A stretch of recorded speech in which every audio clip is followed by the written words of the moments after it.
Well, good afternoon, everybody. I can see attendees are filling up really quickly. I'll just give everybody a moment to make sure that they're in. Yes, it's turned out to be a very busy summer for those of us that are working in transport safety and active travel. Certainly, we at Agilicis have been running lots of webinars this year in lockdown. This is the new normal, it appears, rather than us all being together in rooms. We're all here on Zoom or GoToMeeting or Teams. So we're all very proficient in this, and I'm sure everything's going to go swimmingly and all to plan today. Okay, I can see that we've just got a few more people coming in. So this is part of the Green Transport Recovery webinar series that Landor have been putting on. I'm sure lots of you have attended these. We've been incredibly impressed by the presentations that we've seen on here, and really happy to be involved in this one. What we're going to be talking about here today is around active travel schemes. So we're talking about cycling and walking. We're going to be talking a little bit about, the data that we think can help authorities plan for, really effective solutions in their authority areas. Titled Rapid Analysis, Insight, Delivery and Promotion. So we didn't just want to talk about data and analysis, we want to talk through how people actually plan and then deliver for the forthcoming active travel revolution, which I'm sure is going to be happening any moment now. Okay, I think let's have a quick look at the attendees that we've got on today. So we've got myself, CEO of Agilicis. Then we've got Phil Jones, who's the chairman of Phil Jones Associates, who's going to be talking a little bit more about the work that he's been doing in cycle promotion and engineering especially. Steve Ferris, my colleague who works as the program manager for Safe Roads Berkshire. He's going to be talking a little bit about some work that's being done in Wokingham. So we've been working closely with several authorities in Berkshire over the last few months on COVID planning.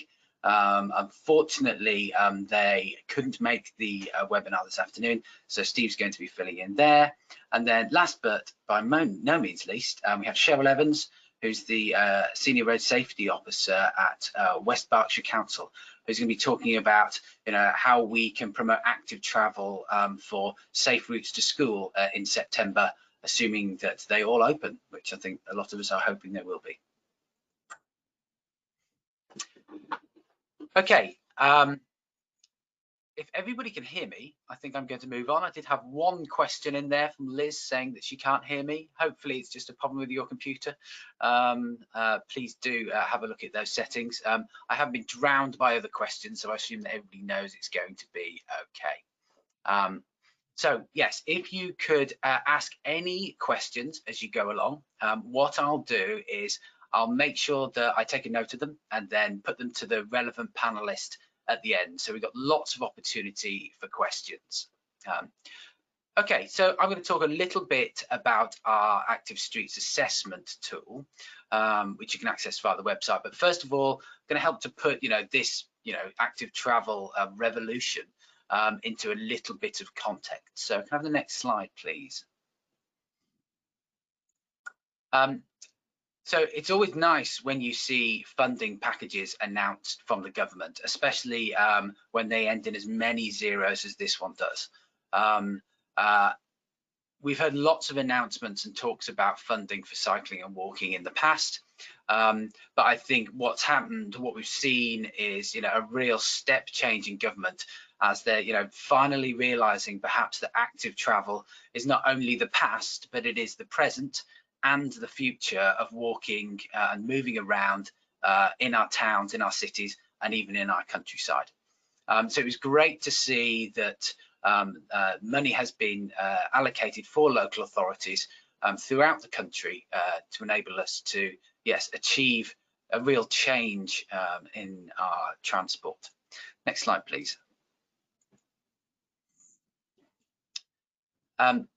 Advice and guidance has been coming at a flurry, I would say, and following the initial rapid emergency response around COVID-19 and making sure that people could keep socially distant. We're now looking at more longer term changes, although it's still going to be happening from next month onwards, in terms of really fast forwarding on cycling and walking provision in England and Wales, certainly. So the Department for Transport have said that with this new tranche of funding, it's going to be absolutely for cycle infrastructure. Very clear that this is not about white paint on roads. That's clear within the guidelines. So we're going to be creating the cycle infrastructure that much of us have been looking forward to seeing for many years now. So there's information there about cycle infrastructure, information about what appropriate walking infrastructure should look like, as well as something like the area-wide innovations that we'd hope to see. Some not quite as much clarity on area-wide interventions, but if you're thinking about neighbourhoods and safe zones or active zones or whatever we want to call them, making sure that we all have access to livable neighbourhoods where we can walk and cycle, and that we're not left with residential areas that are dominated by vehicle traffic going at high speeds. Next slide, please. So these are two of the most exciting publications I've seen the Department for Transport release in some years. So I won't talk too much about the cycle infrastructure design. Phil has been heavily involved in that one, but the document on the right there, Gear Change, the bold vision for cycling and walking, really is incredibly surprising. And especially as it contains a foreword by Boris Johnson, no less. And whatever you think of his politics, etc., he is somebody who has, previously been very strong on cycling, and he is somebody that is behind this. And I think we should be grateful for that, because that means that there is going to be continued focus on this in the years ahead. And hopefully, if we can show that the measures that we put in over the coming months and years are successful, more funding, so that we really can, rebalance the shift between, the funding on roads and the funding for other forms of transport. Next slide, please. So in terms of providing evidence, the DFT have already done this a little bit. So the rapid cycleway prioritization tool, I'm sure many of you that are on the webinar will have seen this. This is a great little tool that's based on a lot of work that's been carried out previously on the propensity to cycle tool. So you'll be aware of the project team there. Robin Lovelace, really great guy, has done a lot of the design work on this one. It uses open data principally, so stuff that you can get from OpenStreetMap, and as well as census data. So it uses the available free information. But we've looked at this and we thought, are there other data sources that will really help people understand, how to prioritize cycling and walking in different areas? Next, please. So here you can see an example. We're going to be coming back to these streets in Wokingham a couple of times today. This is showing what happens in that rapid cycleway prioritization tool. It shows the kind of information that's on there. So you can see the top ranked cycleways in blue there, and then you can click on the individual sections, and it will give you, about half a dozen bits of information there. So it will tell you about the name, and it will tell you about the width, and gives you an idea on the propensity to cycle, and I won't go into that calculation in any detail. It's all available on the website for people to see, as well as an indication of what the speed limit might be, although this is crowdsourced information, and it's certainly not as reliable or as comprehensive as some other data sets that are available. And then it gives us a length of road as well. So this is really useful to help people start planning where they might want to be putting in cycle infrastructure. Next slide. So what we've done with the Active Streets Assessment tool is to build on some of our experience of using speed limit and speed, so average speed data, from our speed compliance dashboard. So this is something that's been in use by local authorities and police forces to find out which roads have the poorest levels of compliance so that they can target enforcement appropriately. So it doesn't use OSM, it uses the Ordnance Survey master map as the base layer, which is full of lots of information already about road geometry. We're then using vehicle source telematics data that includes average speeds, 85th percentile speeds. We've got the national speed limit map from speedmap.co.uk, which is updated every quarter and is applied to Ordnance Survey. We've got some exciting modelled data on high pedestrian traffic locations using space syntax, and then added in some really good public transport maps so you can see bus routes, bus stops, as well as some more detailed cycleway information. So that's from Thunder Forest. We've also included the 2011 census data. Yes, I know it's getting a little bit out of date now, but it's the best that we have available. But then we've also added in some data from Mosaic, which is an Experian database that tells you a lot about, the neighbourhoods and whether people are more likely to cycle, own a bike, etc. Yep, and then we've got some population data, and of course, because a lot of our heritage is in road safety, we've included collision information, so you can see collision histories for the last 5 years at each of the roads that we've analysed. So next slide, please. So there we go, you can see that same stretch of road there, and what we've got is modelled AADF there. So we use that telematics data to get an idea of how many vehicles are travelling along that section of road. So where it's darkest green there, that shows the highest levels of traffic. And we've also got the 12 different speed measures there, average and 85th percentile speeds that you can see along that section of road. Next slide, please. So here we go. So we've got modelled congestion index in there as well, which looks at the differential between the off-peak speeds and the peak speeds to give you an idea of which roads are more congested. We've got 2019 data in there. We can go 1 year further back if we need to, and of course this is an annual data set that keeps updating, so we think it could be really good as an evaluation tool, although recognizing that 2020 data is going to be very different to what we've seen in the past. It's all online, of course. These days nobody wants to be installing software, certainly not on local authority PCs. Often fraught with problems from your IT team, I'm sure. It is subject to Ordnance Survey licensing, but because most of the clients here are covered by the public sector geospatial agreement, most of the licensing costs are picked up free of charge, which means that people can get access to it quite easily. We can deploy it within 48 hours. We rolled one out for a large northern county authority within 24 hours last week. So yeah, we've got the templates ready to go so that we can easily distribute them. And next slide, please. Okay, I won't talk too much about these, but we've used a whole bunch of predefined filters that we've taken from the previous guidance, and we're going to come back onto the new guidance soon, in terms of standards for highways. So we've looked at things like traffic flows, which is why that's really important for us to have the information in our database so people can easily look it up. And if you look on the next slide, we've got some information about road widths as well. So yeah, here's some standard diagrams that I'm sure many of you will have seen. And what we do is we use this to have 3 predefined queries. So you can just simply say, where do I need to put in infrastructure to encourage cycling? Where might I be able to get away with cycle lanes, where we've got flows and speeds that are appropriate, or where might be appropriate for safe zones. So we've all got all of those in as predefined filters. Now we're coming up to the demonstration slide in a second. It's either this next one, no, there's one more to go, that's it.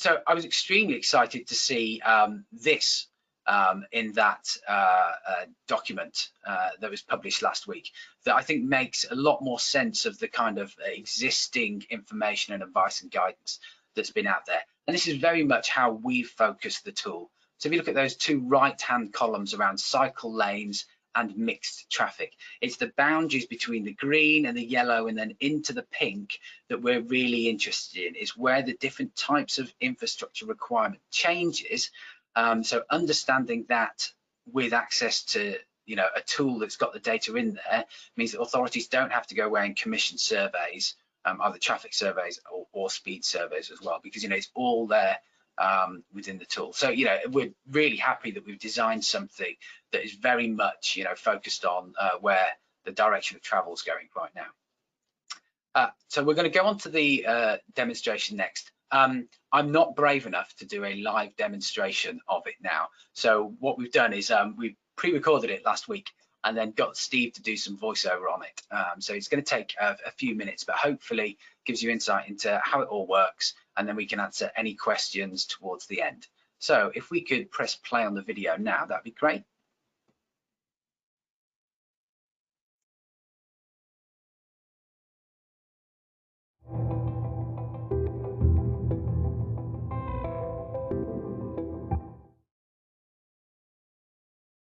Hi, I'm Steve from Agilicis. In this video, we will be demonstrating how the Active Streets Assessment tool can be used to plan for active travel. Access to the tool is made via the website at activestreets.uk, and you will be issued with your own unique local authority login. When you first log in, by default, you will just see a simple layer that shows A roads, B roads, and motorways. When looking at a large authority area, it can sometimes take a few seconds for the maps to load. To help speed things up, we allow you to filter by individual MSOA areas, as you can see here on the drop-down box on the left-hand side. In this demonstration, we're using data from Wokingham Borough. Once you're ready to take a look, just press the Apply Filters button. If we now remove the road filters and press the Apply button again, we will see all road classes. As you can see, now that's updated, there are a lot more roads which can be drawn on the map. These roads can be recoloured at any time by applying the different options in the drop-down box at the top. For example, this one shows speed limits. As you can see, there are other options here for average or minimum width, gradient, and we have our special modelled annual average daily flow figure. This shows which roads are busier than others. You can see here that the M4 and A329M are marked as some of the busiest, although also through Wokingham itself, some of the through roads are very busy. Some of these roads were identified in the Rapid Cycling Assessment tool. As you can see here, these roads were identified as a high priority for cycling.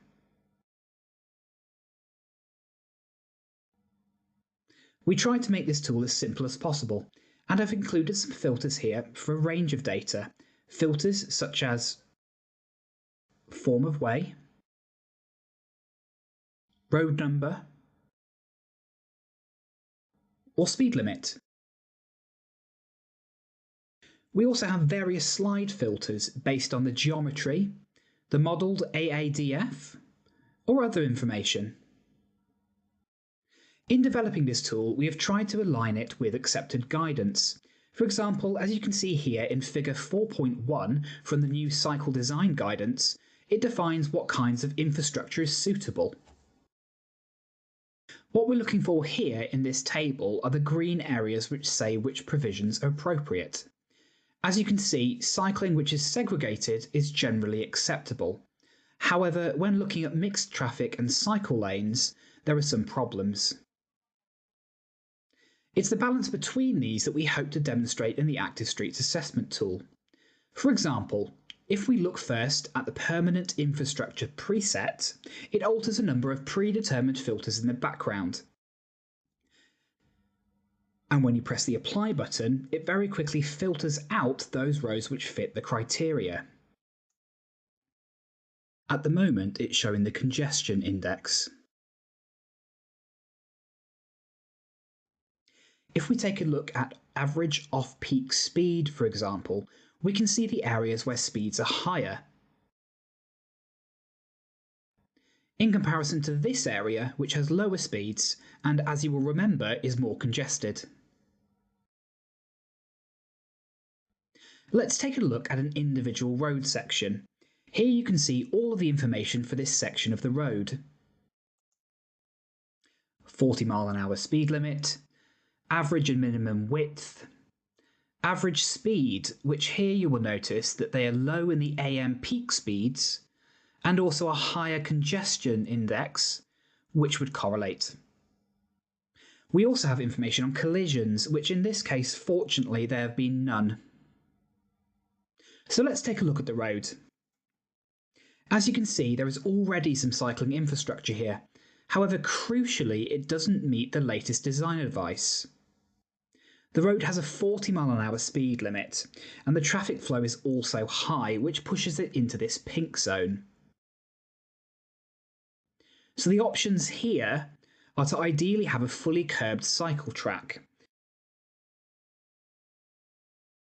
or perhaps to reduce the speed limit, but as the traffic flow is unlikely to reduce, some form of segregation would still be required. Let's now take a look at the Active Zones preset filter. This is now looking at roads with lower speeds and lower traffic levels. These could be more suitable for on-road use and perhaps with more priority given to cycles in some locations. The map at the moment is showing AADF, and you can see that these roads still have higher traffic levels than others. We can very easily see vehicle speeds as well. Again, higher speeds here and lower speeds on these residential roads as well. We can also look at pedal cyclist collisions.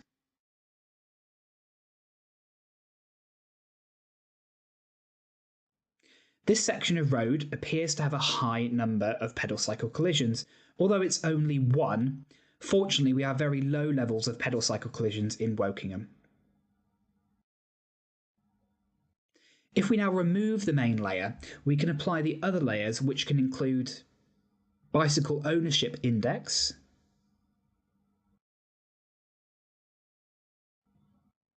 as well as people who are less likely to exercise. This information has been taken from the Experian Mosaic database. We can also use the census data to see how people commute, whether it's by car,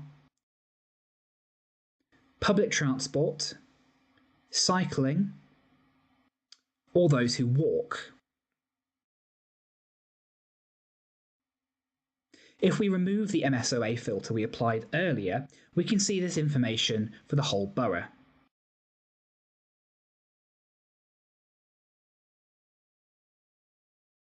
Other information we include is a layer marking school locations, so you can see the locations of individual schools.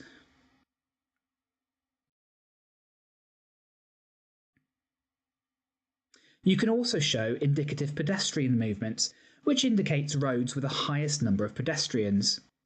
This is a modelled data based on information from workplaces, communities and leisure zones.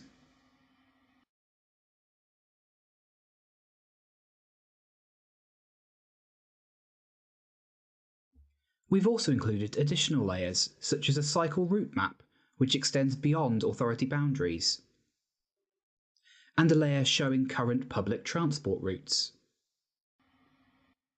This is now the end of this demonstration. However, there is a lot more data available within the tool, and if you would like to see more, there are further demonstrations available on the website at activestreets.uk.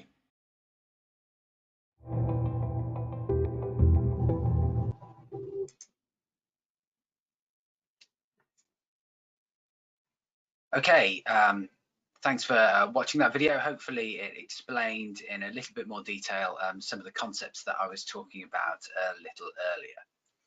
Okay, what we're going to do now then is we're going to move on to Phil, who's going to talk a little bit more about cycle infrastructure design. Thanks, Richard. Hopefully, I'll get my webcam to start. Yeah, there we go. And yeah, great. Yeah, if we can just move on to the next slide, that's great. So, as we said, we were involved in the drafting of Local Transport Note 120, which came out last week. It's been quite a long process. We first thought it was going to come out last autumn and then in the spring, but finally saw the light of day, which we're very, very pleased about. Next slide, thanks. So LTN 120, it replaces the former Local Transport Note 208, which came out, as the name suggests, in 2008. It also replaces Local Transport Note 112, which covered shared use. It applies in England, but also in Northern Ireland. Wales has its own active travel design guidance, and Scotland also has its own document. It's a very, very strong document, and it's one of the few documents I think that we've been involved in working for government. It's actually, I think, got stronger between the draft that left us and the final published version. So it says we need to see significant increases in cycling. It's very ambitious and sharp improvements in cycle infrastructure. Next, please. And this is very, very important. It will be a condition of any future government funding for new cycle infrastructure that is designed in a way that's consistent with the national guidance. So we're going to see, I think, for the first time, Department for Transport actually policing, carrying out some kind of inspection role. And I think even more so, even where highways investment is not cycling, then there will still be a presumption that schemes must deliver or improve cycle infrastructure. So it's not just about cycle schemes, it's about any highway scheme, and the government will be looking at that. Thanks. Yeah, next slide. So gear change, the document, in the forward to that, it talks about much higher standards, and it talks about, alongside this document, that's gear change, publish the new cycling design guidance, which sets out the higher standards to require if the schemes are to receive funding. Next, please. And we can see the use of the word enforce there. It's a very strong word from government. We've not seen that from Department for Transport before. And government's promised a new body, Active Travel England, which they describe as an Ofsted-like organisation that will be inspecting local authorities to see whether to ascertain whether they are in fact using this guidance, and also developers. I'll say a bit more about developers in due course. Thanks. So the kind of things that gear change is looking for, depending on the conditions, this is in London, so looking for physically segregated bike tracks on main roads, and says the most important thing we can do to promote cycle use. Next, please. But as an alternative, simple bollard or closing roads to motor traffic, sometimes with filters to allow buses to come through. And interestingly, the community consult on a community right to close these side streets. So to some extent, central government potentially bypassing the local authority and going straight to communities and asking them whether they'd want to create these low traffic zones, low traffic neighborhoods. Next, please. And developments. So this is Eddington in Cambridge, the kind of infrastructure that is now looked for on new developments. No longer a shared use path on one side of a principal road, but actually some proper cycle tracks that match the kind of thing that's been put in London, but on new developments. And to enforce that, next paragraph, it says one of Active Travel England's functions will be a statutory consultee with the planning system. So this is a body that will actually begin to get involved in the decision making of the local authorities when they give approval to major new developments. So are they putting in the active travel that meets the standards laid out in LTN 120? Next slide, please. So looking at the changes, these are not detailed standards. I'll talk about how that works. But for the first time ever, DFT has set out what's considered acceptable. Next.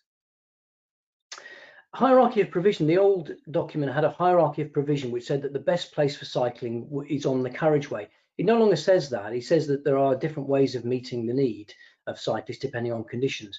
But clearly, reallocation of highway space should not be at the expense of pedestrians, and cycle traffic should be separated from motor traffic in high speed or volume situations, as the demonstration showed.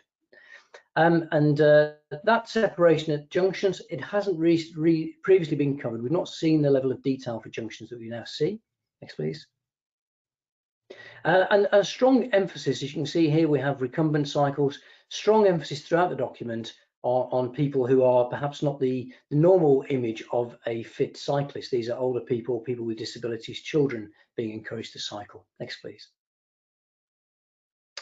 But some things haven't changed. The widths and gradients, so the images come over there. But basically, those that haven't changed, the width the cycle requires, and shared use cycle footway still remains the last resort if nothing better can be achieved, but it can be an option if necessary where volumes are low. Next, please. So you can see here, this is the chart that Richard showed, the very important table 4.1. We think this is the heart of the document really, and what this is saying, it's not now what's safe, because cycle lanes may be safe or shared use may be safe for competent or experienced people, but those kind of people that would not use, they might be capable of using the kind of infrastructure, the top right hand image. But if we want to get children cycling who currently wouldn't be willing to use that, we have to use a different type of infrastructure. If you click on, please. So the test is the green, so you can just go back. The test is not what's safe, but what is suitable for people. What do people feel is safe, not what is actually safe. That is really important if we're going to increase numbers. Thanks. Next slide, please. And so, as I said, for the first time in a document like this, we've seen clear diagrams that show what is the appropriate solution at junctions, different types. Next, please. And very important, as I said, these are not standards. So we've included 2 tools to assess the quality of infrastructure and put a score on it. And what will good look like? Have we achieved what's in the guidance? And importantly, will local authorities get the money? So there's a very important statement in the document that says only schemes with a minimum score of 70% under the cycling level of service and no critical fails, and under the junction assessment tool, no red scored turning movements will be considered for funding. So Active Travel England is going to look at these scores and see whether the infrastructure that's being proposed is suitable. Next slide, please. And just to show how that works, so very detailed questions are being asked of junctions, and those movements being scored red, green or amber to indicate whether it's suitable and therefore will meet the requirements for government funding. Next, please. And that's it. Thank you.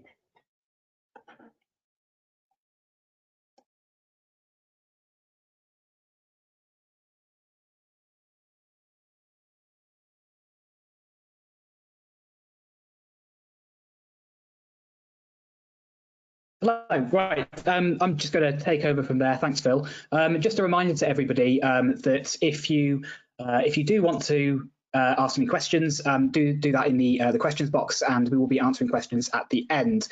So my name is Steve Ferris. I'm the Programme Manager for Safer Roads Berkshire, and I'm standing in today for Wokingham because unfortunately they're too busy at the moment trying to get the bid in for the end of this week for the Tranche 2 funding. So if we can go forward 2 slides, Dan.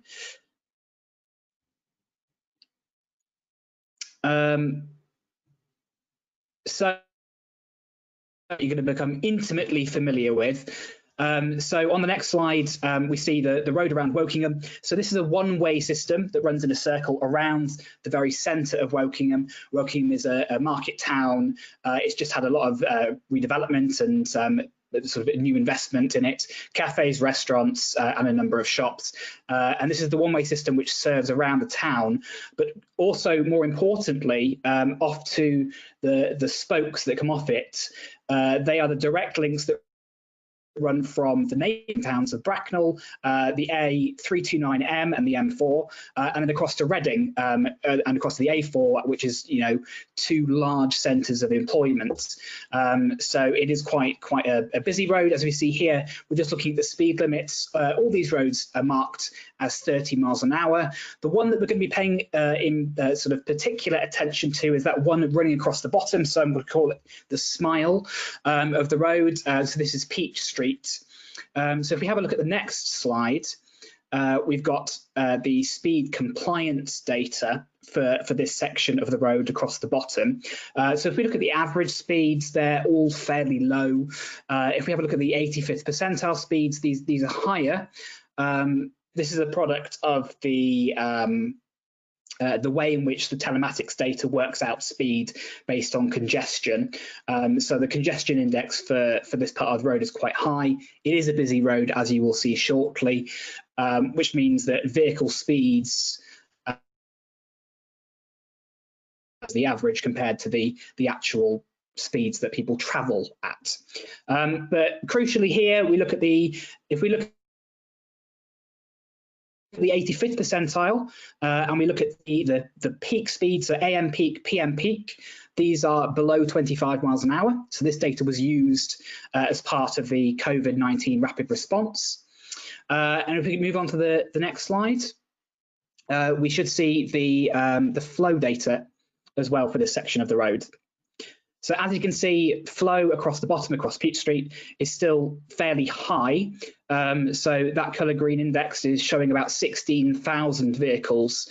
So it is a through road. It is incredibly busy. There is a lot of traffic moving along here. If you also remember, it was this area of road was identified as sort of suitable for the rapid cycleway provisioning tool for cycle infrastructure upgrades in response to COVID. So that was taken into consideration as part of Wokingham's rapid response. And if we have a look at the next slide, and retrospectively, 4.1 from the latest design guidance. So in the table here, so the road is 30 miles an hour. It is mixed traffic, as you'll see shortly, and the flow is quite high, which puts it firmly into this pink area, which means that it's not really suitable to just have cycles or put a new cycle route in there. There needs to be something done to it.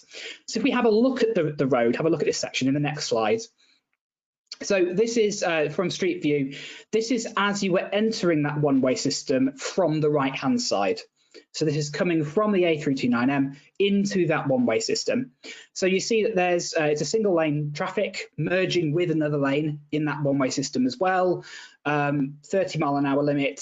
The road is fairly narrow. But as we go further along down Peach Street, if we see in the next slide, please, you will notice just how narrow the road is. So we still have two lanes of traffic. They are both going in separate directions. So one is continuing around that one-way system, one is moving off. But we also have a mix of vehicles. So we have a large truck there, there's cars, there's coaches.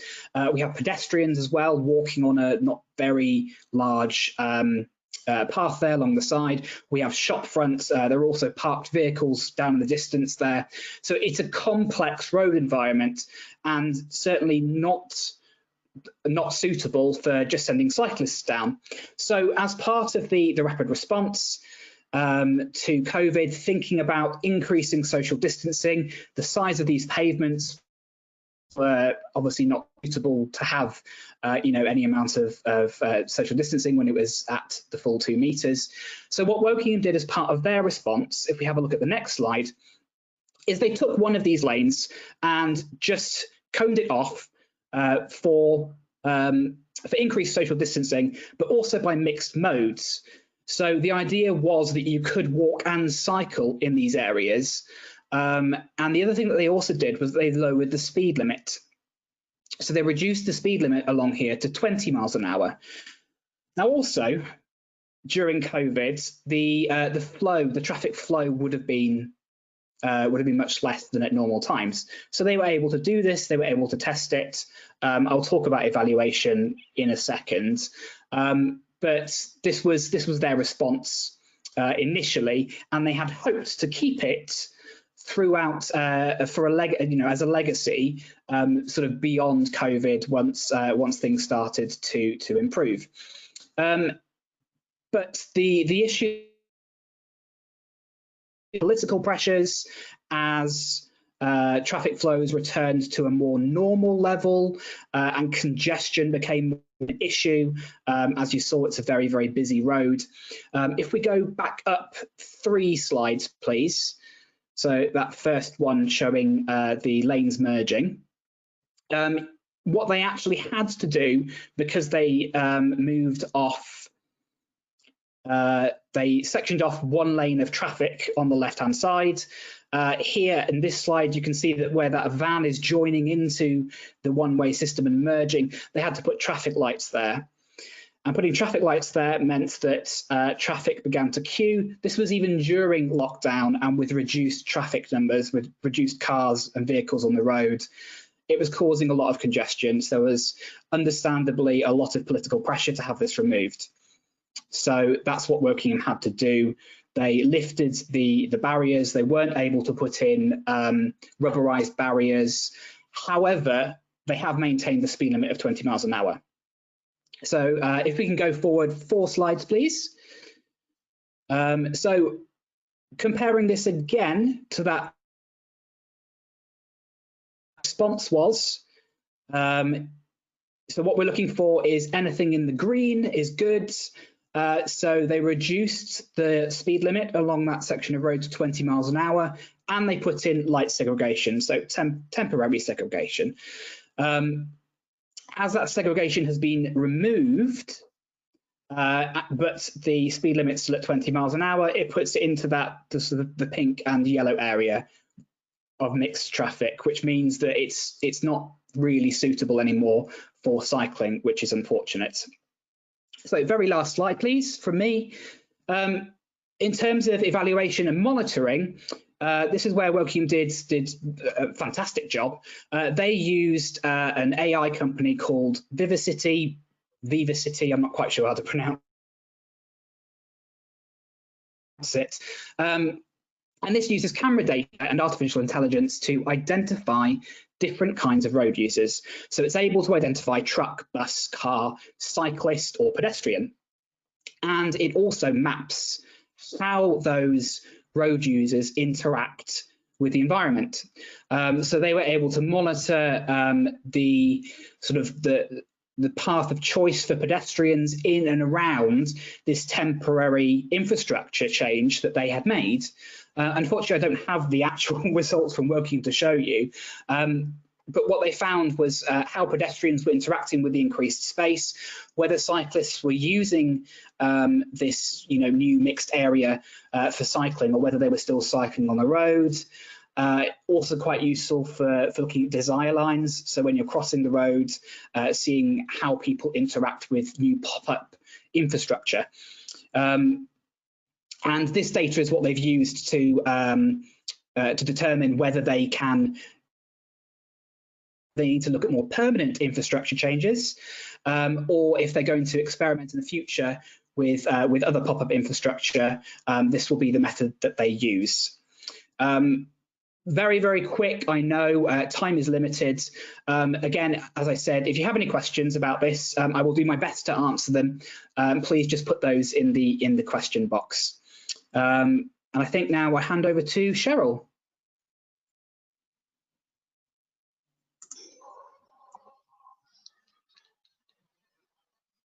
Thanks, Steve. It's a whistle-stop tour of that one. So afternoon, everybody. My name is Cheryl Evans. I am the Senior Road Safety Officer for West Berkshire Council. I've been lucky enough to have been supported by my local authority to delve into a project called Route Guard. I'm not going to have an awful lot of time today to explain the sort of data and concept around Route Guard, but really take most of my time to talk to you about what the Route Guard app is itself. So just an introduction then, Route Guard is a mobile phone app. It's been designed to help families to plan travel together. The overarching concept is to encourage safe and independent travel, to bring peace of mind, whether your child is walking or cycling from journeys to and from school or anywhere else actually. So whether it's to the shops, to grandparents' houses, friends' houses, to the park or town. And I've even used it myself to track on buses and on trains, so public transport it's useful for as well. It fits well with the transitional work around year 6 to secondary school, but we have also encouraged schools to introduce it to year 5 so they can practice. This might help with parking issues outside primary schools. Our Hands Up survey data indicates that walking and cycling, particularly cycling, is preferred choice up to year 8. We were seeing, given a choice, for cycling move from 1.2% up to 40%, so a significant difference there. Year 9 and onwards, obviously the getting a car became more desirable, and obviously that last few minutes in bed being critical as they hit those teenage years. I think it's also worth mentioning that other specific groups around the SEND area would also find this app actually useful as a much older group to gain and help gain independence. Dan, if we could just keep it on this slide, please, for the moment. Rootguard actually has two sides to the app. There is an app for them, for the child or the young person, and also an app for the guardian, for the parent. And most of the functionality for planning routes is done by the guardian. The app that sits on the child's side just sits discreetly on their phone. They have no route planning functionality. They do have a one button feature that allows them to send a text, like an SOS. I think we've got please call me on there at the minute. If we could move on to the next slide, please.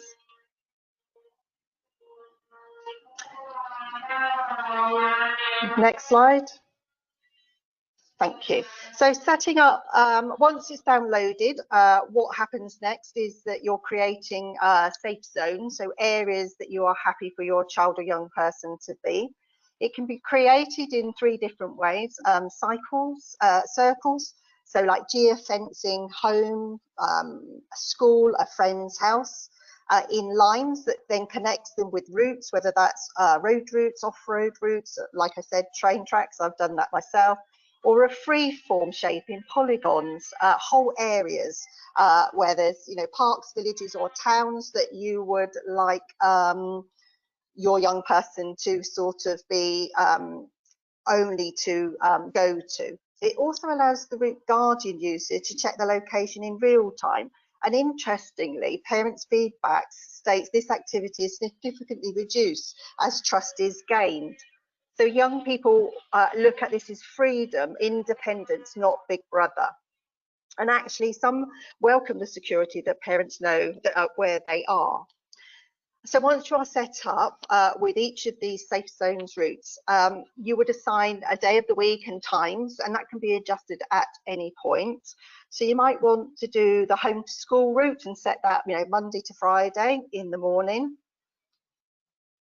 And then something similar in the evening. You may want to do on a Wednesday that the young person goes to a childminder to set a different time, or Thursday an after school club. Add and delete as many as you want. Adjustment is easy, so if a child wants to contact their parents, they can do so, and that can be adjusted very, very quickly. And ultimately, if the agreed safe zones are breached, then the guardian is actually notified by text. And parent guardian also has a one button feature that they can press to ask them where they're going or to call them, so that you have that instant connection to that young person. Next slide, please. So to create an account, you just go to www.rootguard.co.uk. There is a sign up for local authorities or organisations and a sign up for schools. But as part of the safeguarding measures, it's important to say that although anybody can download the Rootguard app, they will require a unique code to be able to access the functionality of the apps.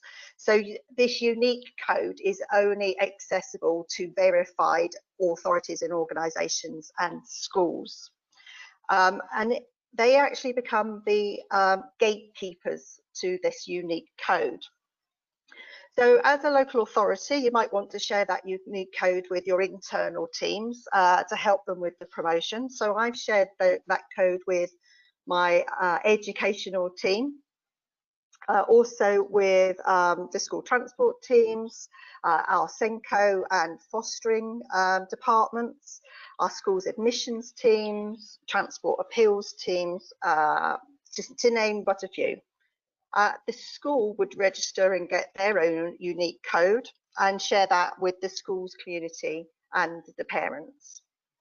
Next slide, please. So once registered, there is a whole host of information that's held on the website. And this includes electronic leaflets and guidance so that you can quickly feed that to those that could help you promote the app, and also for the schools to encourage their parents to sign up. It includes walkthrough guides for both local authority and schools, as well as quick startup guides for parents to understand how to access the app and to connect with the young person with their side of the app as well. Next slide, please. So there you go, routeguard.co.uk. No cost at all for local authorities or schools to join. The end user cost is just £2.99 for the parent to download the app. Next slide. And just to say thank you very much for your time and the opportunity to talk to you about RouteGuard. And like I say, if you would really like lots of information around why RouteGuard and the data that we've collected to initiate this program, please contact us after all of our presentations, or please leave me a message. Thank you very much.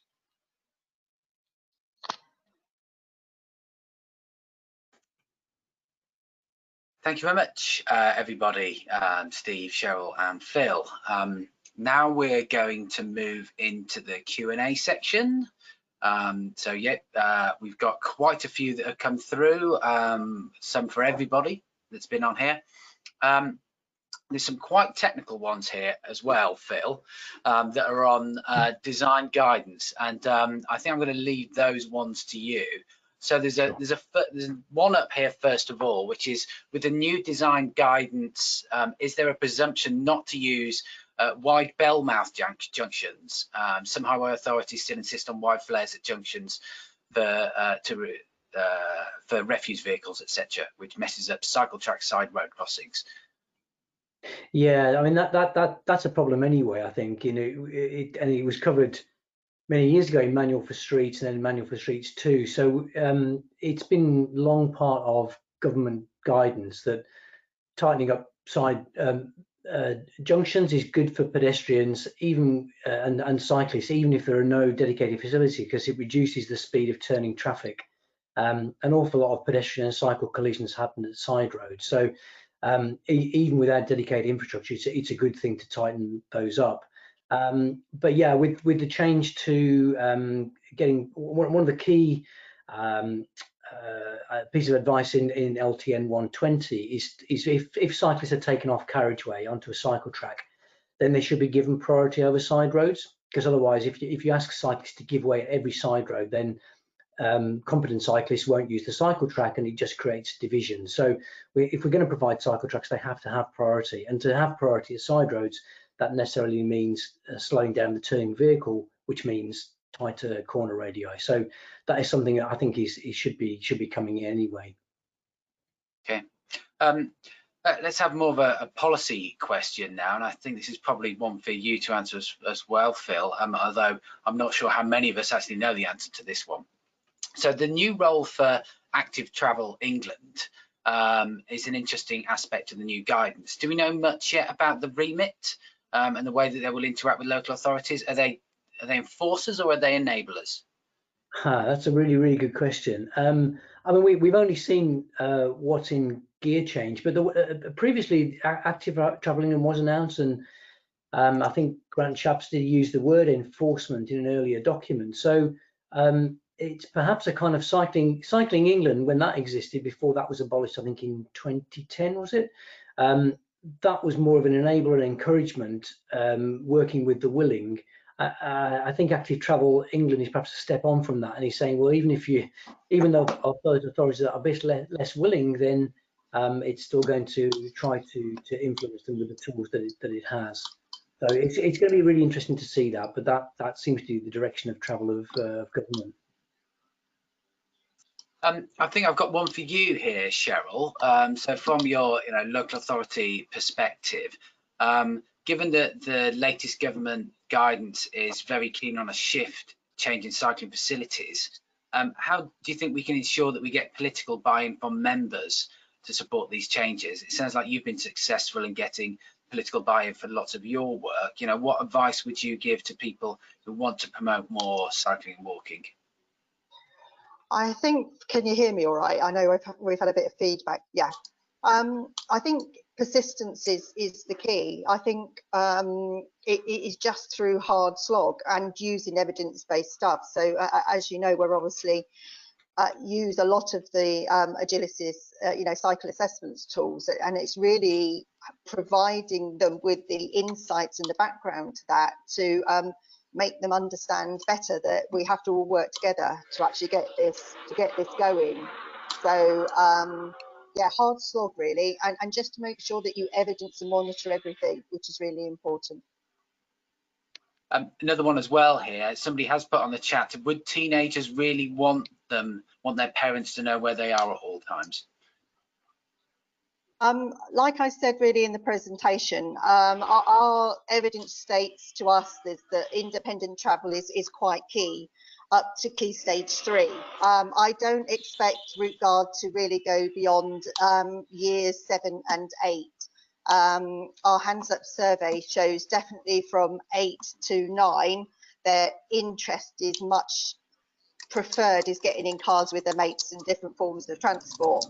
But what we're trying to do is promote this as independence, and actually I think young people do want more independence, and the idea being if we can get them at an early stage, year 5 and year 6, to recognise that they will get more independence by parents feeling and lowering their barriers around all of the cycle training that they've done, and the trust that they can build by keeping to the agreed routes that they are, being exactly where they are, where they say they are, they could actually find more independence. So this isn't about Big Brother. This is about clear support while they need it, breaking the barriers for parents who still don't fully understand the difference between cycle proficiency and bikeability training, and giving everybody the opportunity to understand that cycling is safe.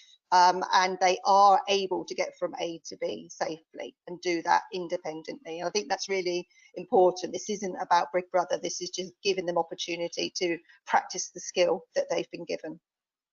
Yeah, I think it's a fantastic idea. You know, if we can get kids walking and cycling at an early age as possible, certainly by year 6, then hopefully that will ingrain habits that last much longer into adulthood as well.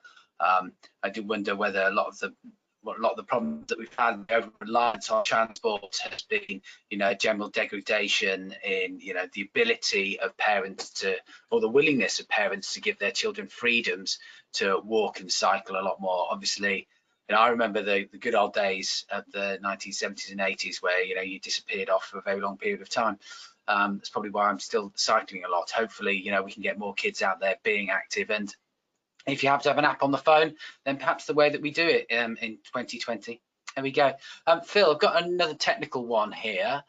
So the new segregated track widths can preclude routes that have previously seemed viable on roads with limited space. So, for example, a 2-way track was acceptable at 2 metre. Now it requires 3 metre. Would that deter cycleway development?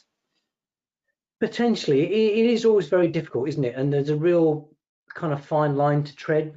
Clearly, we want good standards and high standards. We want authorities to aim for those high standards, but there is a penalty if they're so high they become unachievable. Then nothing happens. I think for me, probably, if you're having to compromise something, then I think perhaps a little bit on the width compared to the protection.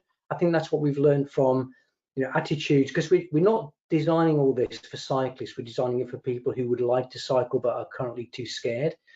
And I think at least in the short term, when maybe cycle flows might be lower, a little bit of compromise on the width, if you absolutely have to, might be the right thing to do. Having said that, very often if you do try hard, there is space available. I think some on-street parking is not always easy to remove. It can be very controversial, but sometimes there is a lot of width that's available. Sometimes we've got traffic lanes that are wider than they need to be. So I think have to use everything that we can to get that space back, and then think about what can be compromised. And I said the cycling level of service tool is the way of testing that. So it's not, this is not meant to be a kind of, this is not a standard, this is guidance, but it's a guidance with teeth, as it were, with some checks in it. So I think have a look in detail at the level of service tool and see what has to be, what compromise you might have to make, but still achieve that 70% score that is the department are looking for. Mm-hmm.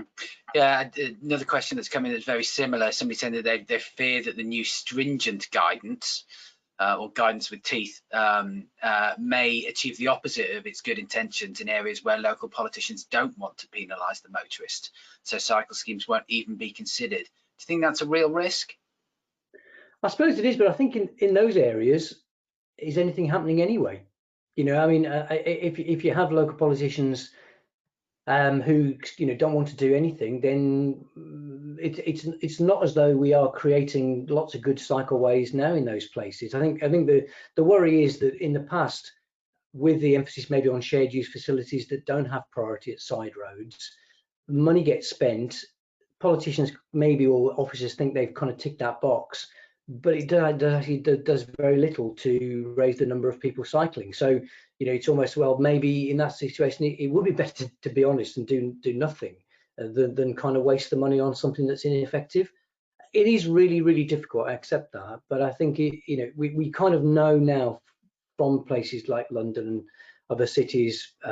Leicester's done a lot of good stuff. Manchester increasingly. We've seen those big increases in cycling where the good infrastructure does go in. So I think it's only right that we say that's what local authorities should now aim for. Yeah, I think we have to make sure that we're building the right kind of infrastructure. We've had too much bad, well, not even infrastructure, just bad paint in the past. So you already talked about side roads and making sure that it's a continuous through route. Yeah, it does need to be the high quality infrastructure that is seen in a number of places, just to make people fall in love with cycling and fall in love with cycle infrastructure, rather than just thinking about wider and wider roads all of the time. Talking of that, Steve, actually, and politicians who've made brave decisions, perhaps unpopular ones, do you want to mention a little bit about this, what Slough are planning to do on the A4, which I think is quite a bold decision there? Yeah, so the A4 runs through the centre of Slough. As you can imagine, a very, very busy road. Has a 40-mile-an-hour and 30-mile-an-hour speed limit, depending on how built up it is. 2 lanes of traffic. What their plans are that they'll be bringing in a week or two, I believe, is that they will be reducing that to 1 lane for cars and 1 lane exclusively for buses and cyclists. So I'm not quite sure where that would fall on the design guidance, because it's still classed as mixed traffic, even though it is segregated. So it's cyclists and buses. But it does, they are doing it for a fair amount of stretch of the road, and they have political support for it as well. How long that will last for, bearing in mind that it's a busy road with a lot of traffic that is going to become horrendously congested because they have reduced the capacity for cars without necessarily putting on more public transport in place of. Let's wait and see. But it's certainly ambitious, but it also carries political support as well.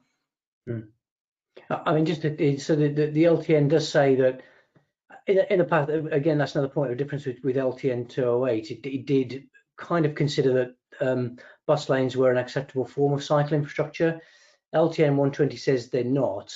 I mean, they are. It does say it's obviously better to cycle in a bus lane than in general traffic, because the number of vehicles is far fewer, but you might still be mixing with something pretty heavy. I suppose the question is, would you want your 8-year-old child to cycle in a bus lane? That's the key question. So it's back to this test that with the red, yellow, green boxes. It's better, but is it fully inclusive? Probably not. And it might, it might attract some people to cycle who are currently deterred. So it will raise, it tackles some of the end of the bell curve, if you like.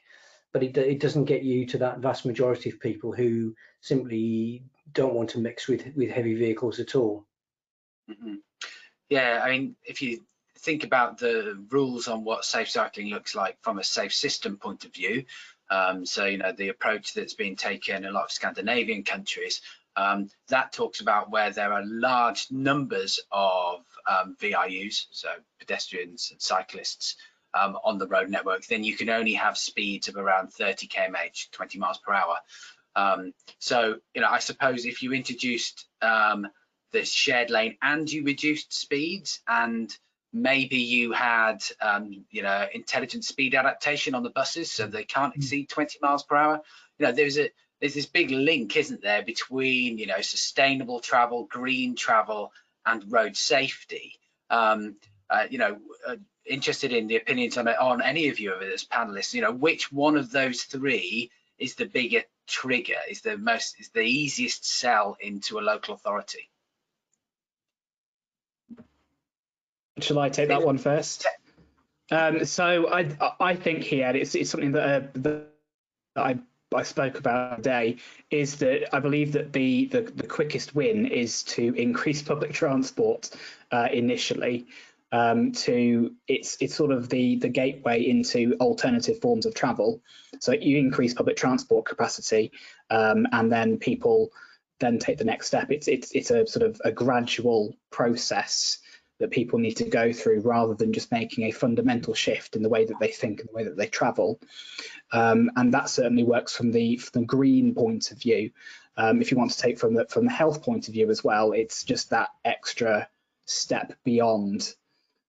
So we talk about decarbonising, creating healthier spaces, more open spaces for people to walk, to travel in, even switching to current, you know, diesel powered public transport systems, rather than, you know, waiting for that next step ahead, is going to be the quickest win. Phil, what do you think is the biggest push factor for people? It's I mean, because one of the difficulties, of course, you know, with the current pandemic is that we, for the first time ever, I think, you know, we have a government that's saying to people, don't use public transport.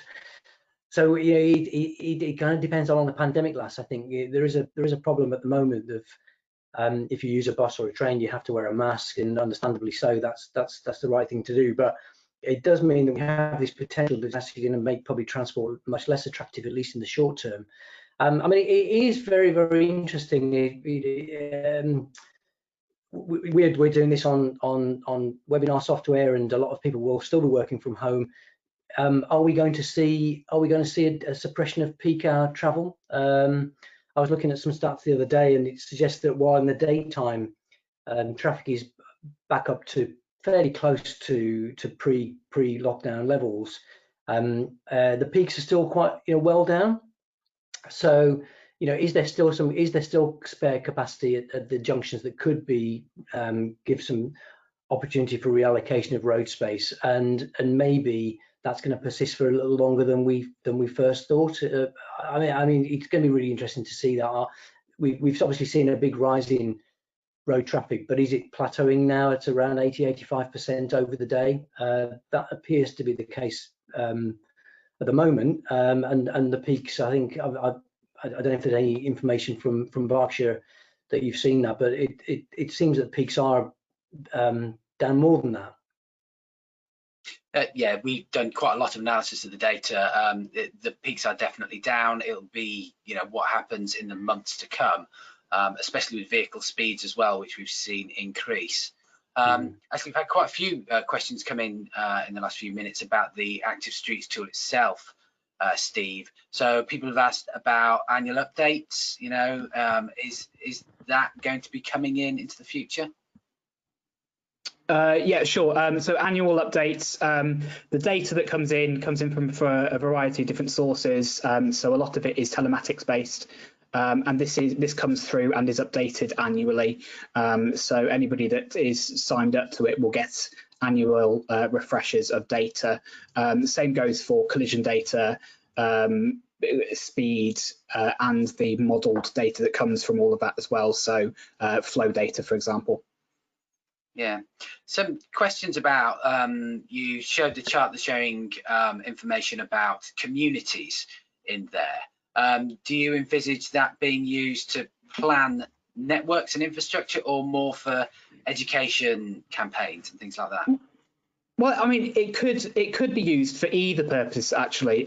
So we have in the tool itself, you also have the other layers which show cycle ownership, likelihood to exercise as well. So the mosaic type data, and that could help target if you're looking to do ETP type work, if you're looking to promote cycling, or even run a cycle hire scheme. It can look to prioritize that in different ways.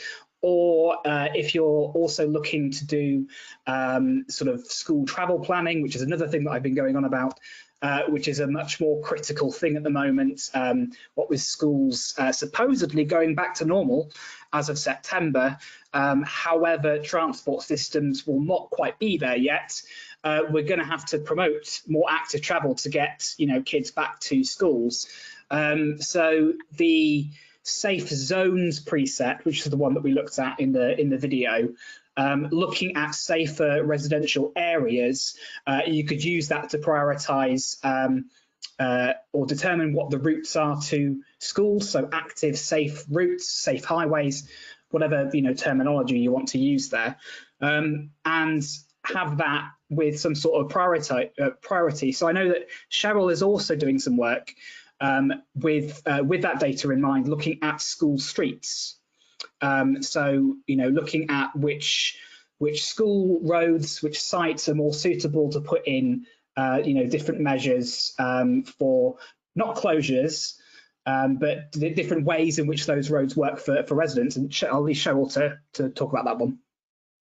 Yeah, so we're looking at around about 5 schools using the assessment tool to see if we can identify possibilities for school street style interventions, whether that's a car-free school street or a keep zigzag clear school street, and obviously helping and supporting the schools going forward.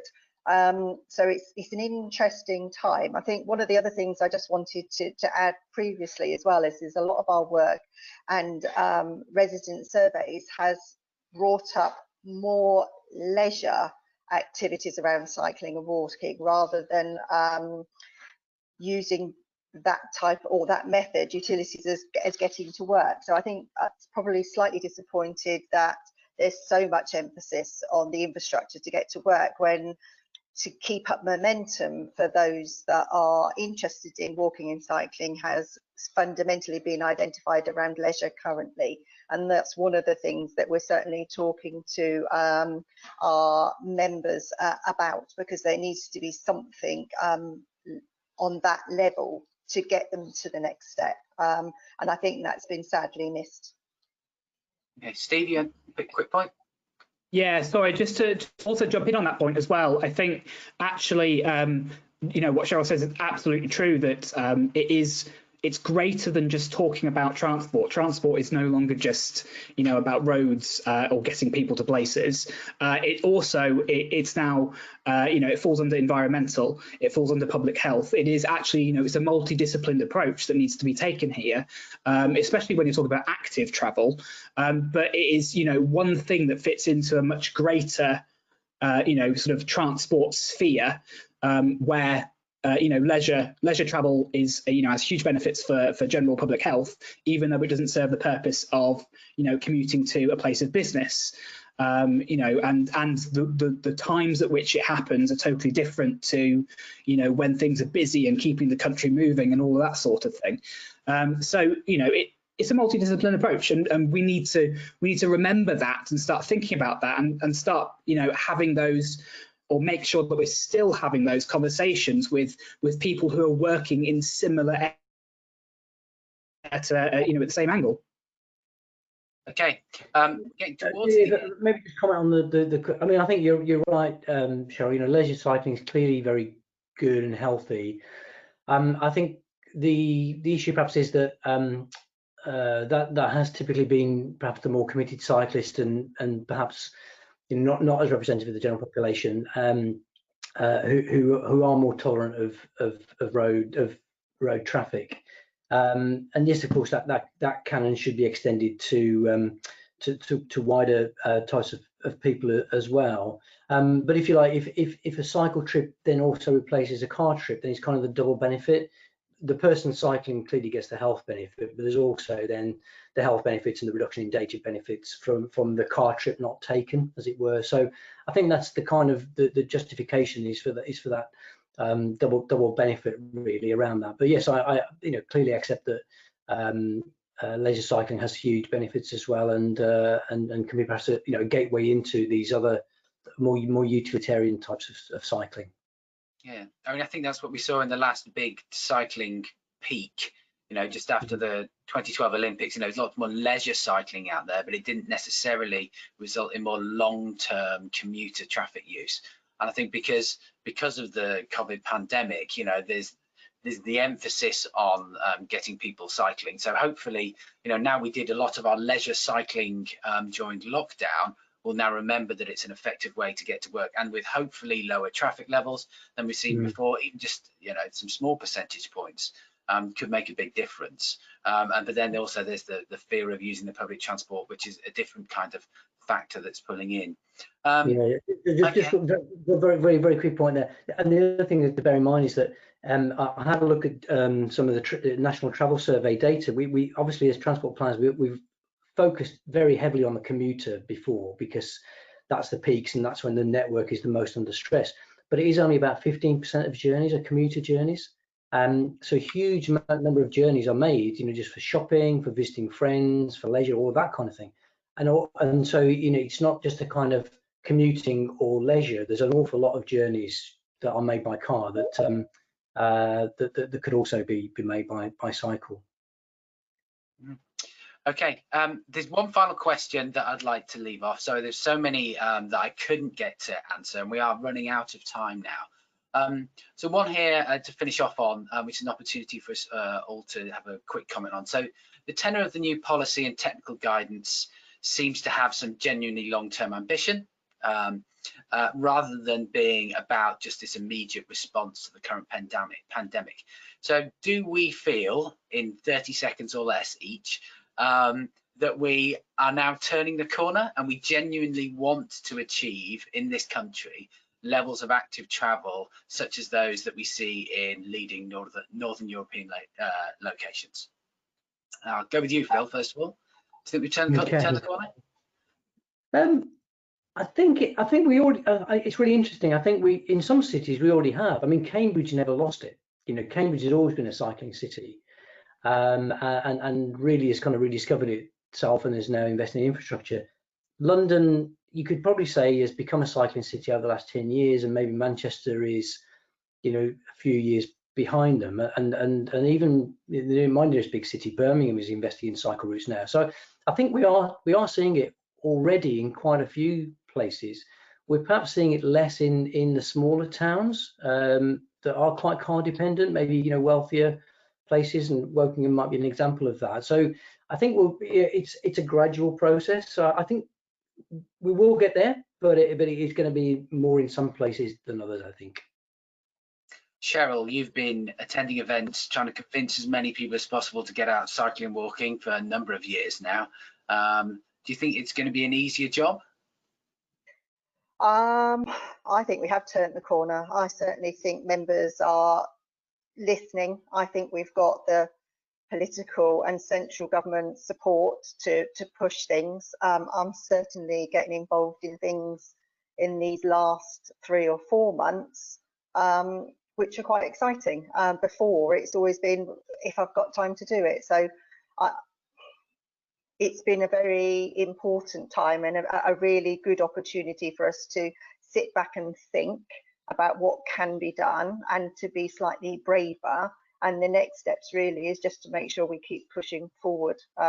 It's never going to be easy, but I think we're at least 2 steps forward at this point, and I hope momentum continues, because I'm certainly finding it a really good opportunity to incorporate the active travel side, the environmental side, and the road safety side as one pillar, rather than us all working independently. So good times ahead from me, I think. What about you, Steve? Is Slough going to become the new Copenhagen? I'm not so sure about Slough, but I think it's certainly to travel sort of the kick up the backside it needed. You know, we as professionals have known about the benefits, and you know that it really should be further ahead than it is, you know, for years.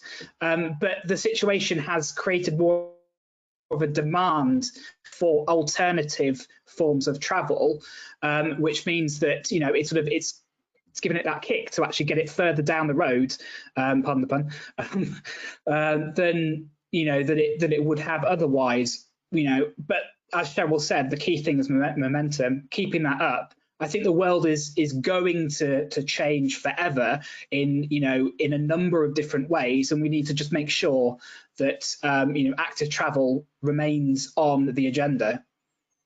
Yeah, I think that's right. There's so much negativity in 2020 already, but you know, if we can grasp the opportunity to live healthier lifestyles, reduce carbon emissions, you know, there's so many different policy options that this ticks for us as a country and as a society. We've got the opportunity, certainly over the next 12 months, while everybody, you know, is, you know, willing to change, at least, you know, even 4 weeks ago, you wouldn't have thought you'd be putting on a mask to go to the shops. So, you know, so many things have changed. We're very malleable now as a society. Let's get things moving. Let's get things different. Let's make our roads safer places and healthier places as well. Thank you all for attending the webinar today. We've got a copy of any of the questions. You can contact any of us if you've got any follow-ups. I'm sure all of our details are on there. The video will be available on YouTube if you want to watch anything back. And of course, if you want to get in touch with us about the Active Streets tool or data that we've used in association with it, because you can just have data as well if you want to, yeah, please do get in touch. And good luck putting in those bids, everybody, in by Friday. And yeah, good to see you all. Thanks very much.